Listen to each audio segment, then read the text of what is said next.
तुम चल, ओके तुम चल साला। साला तुमको बोला। क्या बहुत बड़ा गुंडा है तू, बहुत बड़ा गुंडा है तू। क्या मुझे जानता कौन हूँ मैं? कौन आएगा तू सॉरी मांगेगा। भाई जब ये सीजन स्टार्ट हुआ मेरा मन टीवी फोड़ने का कर रहा था। खाओ माँ कसम। सभी सब्जी मार्केट की तरह बेवजह इधर उधर चिल्ला रहे थे। सारे कंटेस्टेंट्स को मिलाकर बोलूं तो केवल रजत ही था जिसे मैं पहले से जानता था, पर बंदे में इंटरेस्ट ना होने के कारण मेरा इंटरेस्ट इस सीजन से ही खत्म होने लगा। चल झूठा। इस सीजन बिग बॉस ने सारे कलर्स फेसेस को मौका देने का सोचा। कुछ को अपना फेवरेट बनाया और कुछ को साइड कर दिया, पर जनता ने अपना सपोर्ट दिखाने में कोई कमी नहीं करी। सब अपना फेवरेट कंटेस्टेंट लेकर बैठ गए।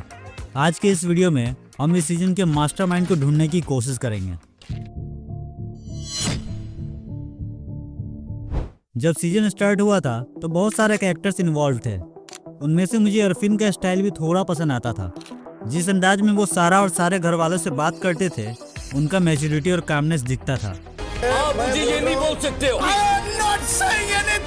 मेरे साथ ये नहीं चलेगा। नहीं मेरे साथ तो चलेगा ही नहीं। पर शायद अरफिन भाई को अपने काम की ज्यादा ही चिंता थी, इसलिए बिग बॉस ने उन्हें घर वापस भेजने का सोचा।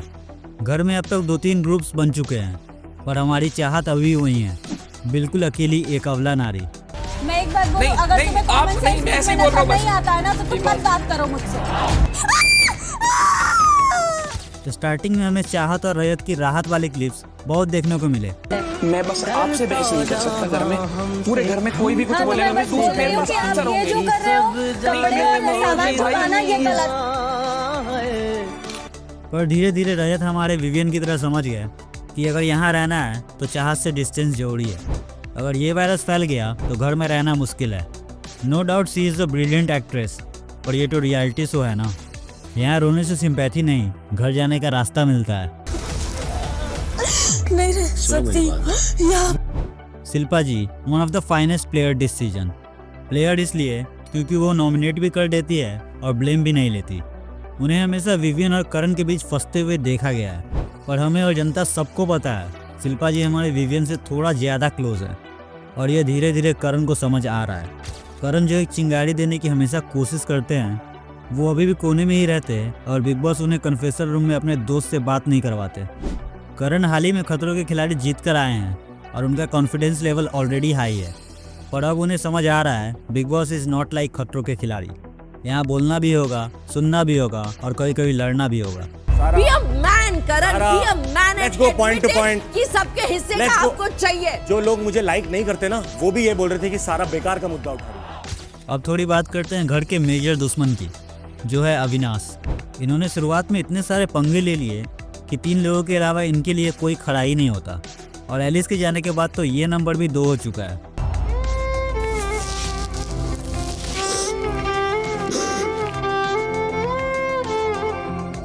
अविनाश अपनी पूरी कोशिश करते हैं कि वो आसिम की तरह लड़ सके, और जगह जगह उनका इंस्टिगेशन, पोकिंग और बेवजह मुद्दा दिखता रहता है।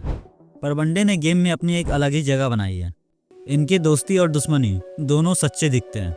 ईसा और विवियन से इनका फ्रेंडशिप और करण से इनका पंगा सब कुछ रियल लगता है। बस अपनी बात पे रहना कि बाहर निकलेगा तो बताऊंगा। ये बाहर की वो बाहर। तू कोई भी बाहर दिखा देना। घर में कुछ हफ्ते पहले 2 वाइल्ड कार्ड भी आए थे, जिसमें कशिश बहुत एक्टिव थी। वो हर जगह अपनी ओपिनियन देती थी, पर धीरे धीरे उनका गेम भी स्लो हो चुका है, और शायद इस वीक वो बाहर भी हो जाए। ये जो आप ये अपना पर्सोना दिखा रहे हो ना, इट स्क्रीम्स इनसिक्योरिटी। दिग्विजय मुझे पर्सनली एक इनोसेंट कैरेक्टर लगता है, पर घर में जाते ही उनका बिहेवियर बहुत चेंज लगने लगा है। सब कुछ देखने के बाद भी और कोई इस तरह से रिश्ते बनाता है तो माफ़ करो भाई, आप मुंबई नहीं आ रहे। आप मेरे हिसाब से मुंबई नहीं आ सकते हैं। तो मेरे को कहाँ आना है? रजत एक ऐसा कैरेक्टर है जिसने अपनी इमेज को क्लियर करने का सोचा था, और ये हमें शुरुआत में कुछ एपिसोड्स में देखने को ही मिला, पर धीरे धीरे उन्होंने अपनी असलियत दिखानी शुरू कर दी। कभी अविनाश को बाहर मिलने बोलते हैं तो कभी करण को, बट वनडे को रियलाइजेशन भी बहुत जल्दी होता है, और सॉरी बोलने में भी टाइम नहीं लगाते, जिसे सब यू टर्न बोलते हैं। तू आया था क्लैरिटी मांगने, तू आता है स्टेटमेंट लेने, मैं नहीं आता। तेरी स्टेटमेंट तेरे पास रख भाई। नहीं मैं तो बोलूंगा। मेरी इच्छा नहीं है तेरे से बात करने की मेरे भाई। और फिन के जाने के बाद सारा थोड़ी अकेली हो गई थी, ऐसा हम लोगों को लग रहा था। पर जैसे अरफिन गए, सारा ने अपना बेस्ट देना शुरू कर दिया। उनका बग्गा जी के साथ उनके रिश्ते ने सबको भरपूर इंटरटेन किया। बग्गा जी जो चुपचाप बैठे रहते थे, सारा को अकेला देख उनके अरमान भी जागने लगे। कुछ नए वाइल्ड कार्ड्स भी आए हैं, जिनमें से मुझे बस यामिनी थोड़ी पसंद आई। बाकी तो आपको पता ही है, इन सबको बस टीआरपी के लिए लाया गया है। हाल ही में रजत और सारा ने मिलकर यामिनी पे जो प्रैंक किया वो बिल्कुल एपिक था। यामिनी के एक्सप्रेशन और रजत की हंसी ने ऑडियंस को वो एपिसोड देखने पे मजबूर कर दिया।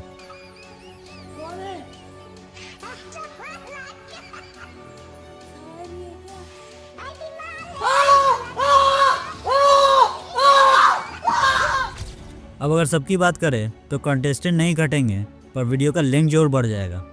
इसलिए चलते हम डायरेक्ट बिग बॉस और मेरे फेवरेट विवियन पे। विवियन एक बहुत मैच्योर कैरेक्टर है। इन्हें आप कितना भी हीट ऑफ द मोमेंट में डाल दो, वो अपनी कामनेस से आसानी से बाहर निकल आते हैं। इन्हें इंस्टिगेट करना बच्चों की बस की बात नहीं। बहुत लोग इन्हें सिद्धार्थ से कंपेयर करते हैं, पर उनमें और इनमें सिर्फ 19-20 का फ़र्क नहीं, ज़मीन आसमान का फ़र्क है।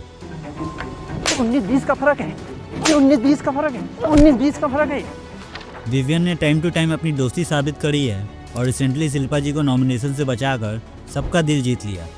इन्हें ट्रॉफी से ज़्यादा कॉफ़ी भी आ रही है और घर का लाडला कहलाने की आदत है।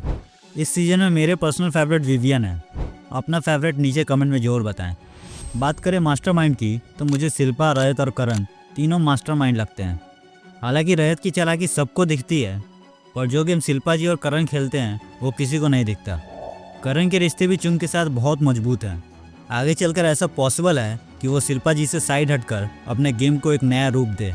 अभी तक हमें करण और विवियन का रुद्र रूप देखने को नहीं मिला। जब ये दोनों फटेंगे तो अलग तबाही मचेगी।